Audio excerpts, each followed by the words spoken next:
Hello everyone, आप सभी को मेरे चैनल में स्वागत है।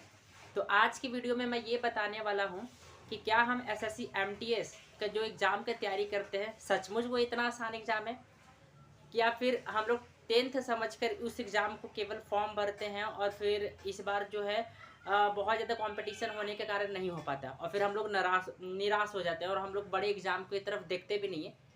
मैं एस्पिरेंट या फिर कोई भी एस्पिरेंट का मैं कॉमन डाउट बताता हूँ। देखिए, मैं जितने लोग से पूछा हूँ, तब जब मैं पूछता हूँ किसी से कि आप किस चीज़ की तैयारी कर रहे हो, तो वो पहले हमेशा वो बोलते हैं कि मैं छोटे एग्जाम को कोई भी क्रैक कर लेना चाहता हूँ, जैसे ग्रुप डी, एसएससी, एमटीएस। ये छोटे छोटे जो एग्जाम है मैं उसको एक बार क्रैक कर लेना चाहता हूँ, उसके बाद मैं बड़े सीजीएल और जो है यूपीएससी एग्जाम की तरफ बढ़ूंगा। बिल्कुल सभी का ये बिल्कुल सही कहना है, क्योंकि हम लोग का फैमिली बैकग्राउंड उस प्रकार बिल्कुल नहीं है कि हम लोग जो है डायरेक्ट जो है यूपीएससी एग्जाम की तैयारी करें या फिर बड़े एग्जाम की तैयारी करें। तो ये बिल्कुल सही हो जाता है कि जितने भी एस्पिरेंट होते हैं वो पहले सोचते हैं कि मुझे हर हालत में एक छोटे से जॉब मिल जाए। जब छोटे से जॉब मिल जाएगा तो मैं उस जॉब के बेसिस पे जो है मैं बड़ा कुछ कर सकता हूँ, और इसी बात को लेकर मैं इस वीडियो में बताने वाला हूँ। तो आप सभी को स्वागत है। मैं दीपक कुमार। इस बार मैंने एसएससी एमटीएस का एग्जाम भी दिया है, बस उसका फाइनल जो है रिजल्ट का वेट कर रहा हूँ, जैसे आप लोग बहुत ज़्यादा वेट कर रहे होंगे। ये जो मैंने सीरीज चलाया था एसएससी एमटीएस का, इसमें बहुत सारे बच्चों का प्यार मिला, बहुत सारे स्टूडेंट का प्यार मिला। और इस बार को जो एग्जामिनेशन आने वाला 2026, क्या उसके लिए हम तैयार हैं? चाहे सीजीएल के लिए हो, चाहे सीएचएसएल के लिए हो, चाहे एमटीएस के लिए हो। सीपीओ मैं नहीं दूंगा, क्योंकि आप देख सकते हो उसके लिए बहुत ज़्यादा हाइट की आवश्यकता होती है, तो मैं वो नहीं बैठूंगा। लेकिन मैं जो ये सारे एग्जामिनेशन है ये सबको दूंगा। रेलवे के एग्जामिनेशन की बात करें तो एनटीपीसी अंडर ग्रेजुएट, अब तो ग्रेजुएशन हो जाएगा तो वो भी दूंगा, और फिर ग्रुप डी और टेक्नीशियन, ये सारे एग्जामिनेशन मेरे पास है, तो मैं ये सारे एग्जामिनेशन को फॉर्म फिल कर सकता हूँ। तो आज के वीडियो में मैं ये एसएससी एमटीएस के कंप्लीट बताने वाला हूँ कि क्या एसएससी एमटीएस जितना आसानी से सोच लेते हैं क्या उतना आसानी हो जाता है। तो मैं कुछ आपको सिनेरियो बताता हूँ। तो देखो, मैं जो है तैयारी जो स्टार्ट किया था, मैं 2 बार एसएससी एमटीएस दे चुका हूँ। इस बार ये मेरा सेकंड अटेम्प्ट था, इसके पहले जो मैंने फर्स्ट अटेम्प्ट था उसमें मैंने जो 110 नंबर्स लिया था, और इस बार जो 100 से भी नीचे आ गया। तो क्या ये मेरा फेलियर है? तो बिल्कुल ये मैं बोल सकता हूँ कि हाँ, अंदर से मैं बहुत, मतलब जब भी एसएससी एमटीएस के एग्जामिनेशन है उसके लिए कोई मेहनत का कसर नहीं छोड़ता हूँ। पूरा जीके जीएस और इंग्लिश के जो मतलब निचोड़ कर देता हूँ, लेकिन फिर भी जब एग्जाम में जाता हूँ देने के लिए तो उसमें 25 क्वेश्चन, उसमें भी 25 क्वेश्चन, वो जो क्वेश्चंस का पैटर्न जब दिखता है तो वहाँ पे नर्वस हो जाता हूँ। जैसे इस बार हुआ, इस बार जो है कॉम्प्रिहेंशन और पैसेज का जो लेवल था, इतना बढ़िया क्वेश्चन पूछ लिया एसएससी एमटीएस में कि बहुत सारे स्टूडेंट जो है जिनको बहुत अच्छा कॉन्फिडेंस था कि हम कर पाएंगे, नहीं कर पाए। जैसे आप सभी को, इसमें से मेरे सारे बहुत सारे स्टूडेंट ने कमेंट किया कि किसी का एक 115 है, किसी का 110 है।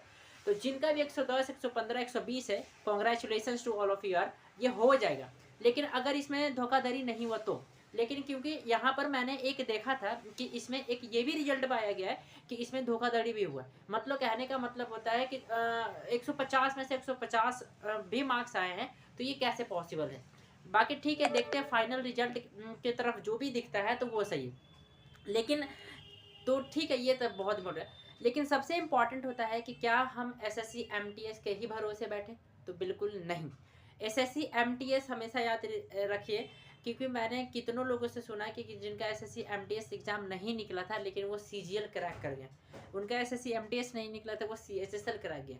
तो जो भी एग्ज़ाम जो एसएससी सीएचएसएल एसएससी एमटीएस ये ज़्यादा जो एग्ज़ाम होते हैं 10th लेवल पर, इसमें कंपटीशन बहुत ज़्यादा होता है। आपको भी पता है, मुझे भी पता है।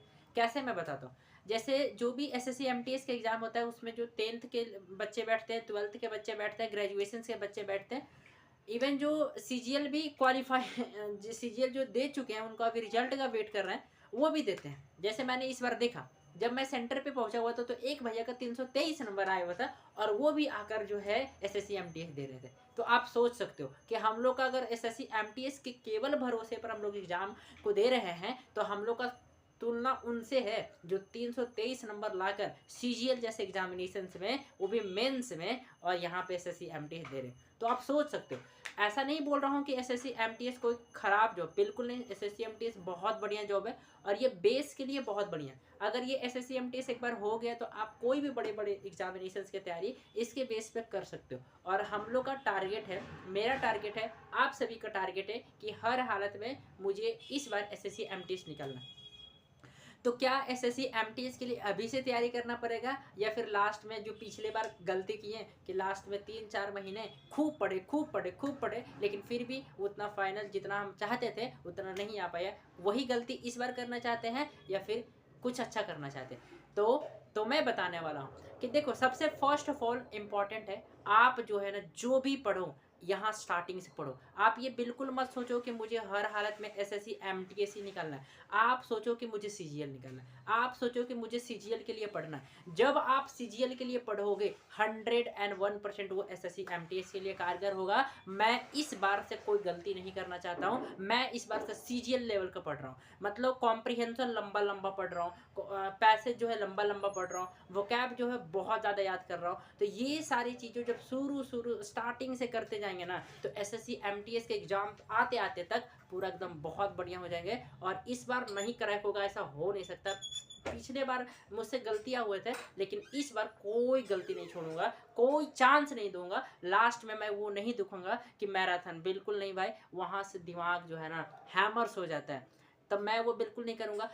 शुरुआत से जो पढ़ते जाऊँगा मैं वही लास्ट तक उसी को रिवाइज करूँगा। कोई मैराथन नहीं देखूँगा, कोई वो नहीं देखूँगा, क्योंकि मैं इस बार जो कुछ अच्छे से स्ट्रैटेजी बनाकर जो है अपने तरीके से कर रहा हूँ। और इस बार सर ने भी बताया, जयदीप सर से भी बताया है कि इस आप जैसे एग्जामिनेशन से अभी पढ़ते जाते हो और लास्ट में जो है कि नहीं कि मैराथन देखते हो। मैं मना नहीं कर रहा हूँ, बुरा नहीं, सब बहुत बढ़िया है, लेकिन जब आप लास्ट में देखते हो मैराथन तो वो आपके माइंड्स को हैम्पर कर देते हैं। तो वो बताता हूँ, तो उस कारण से जो है शुरुआत से ही भाई जीके जीएस और रीजनिंग जैसे जितने भी सब्जेक्ट है सबको शुरुआत से जो है एकदम पूरा लेके चलना, और एक एक करके धीरे धीरे चैप्टर बाई चैप्टर पूरा रिवाइज करते जाना है और उसको पूरा कंप्लीट करते जाना है।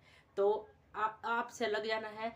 आपका जो भी टारगेट है, चाहे आप सीजीएल टारगेट कर रहे हो, सीएचएसएल टारगेट कर रहे हो, या फिर कोई भी एग्जाम का टारगेट कर रहे हो, चाहे रेलवे टारगेट कर रहे हो, ग्रुप डी टारगेट कर रहे हो, इवन कोई भी एग्जामिनेशन का टारगेट कर रहे हो, आज से ही लग जाओ, क्योंकि ये बहुत जल्द नोटिफिकेशन जब आना स्टार्ट होगा तो एसएससी रुकती नहीं है। एसएससी लगातार हर मुंह फेंक पे हमारे एग्जामिनेशन, जैसे पहले सीएचएसएल एमटीएस ऐसे करके पूरे एग्जामिनेशन का शेड्यूल एक ही बार जारी कर देंगे। तो मैं इस वीडियो के माध्यम से बस यही बताना चाहता हूँ कि आप सोच सकते हो कि मुझे किस एग्ज़ाम की तरफ जाना है, मुझे किस एग्ज़ाम की तैयारी करना है, कि क्या मैं केवल एसएससी एमटीएस के भरोसे बैठ सकता हूँ, या फिर मैं सीजीएल सीएचएसएल और भी बहुत सारे एग्जामिनेशंस को दे सकता हूँ। तो मेरा बस इस वीडियो का मोटो यही था। बाकी वीडियो पसंद आए तो प्लीज़ लाइक एंड सब्सक्राइब करना। आपके एक लाइक एंड सब्सक्राइब से बहुत सपोर्ट मिलती है और ऐसे ऐसे वीडियो बनाने का मन करता है। Thank you everyone, thanks a lot, bye.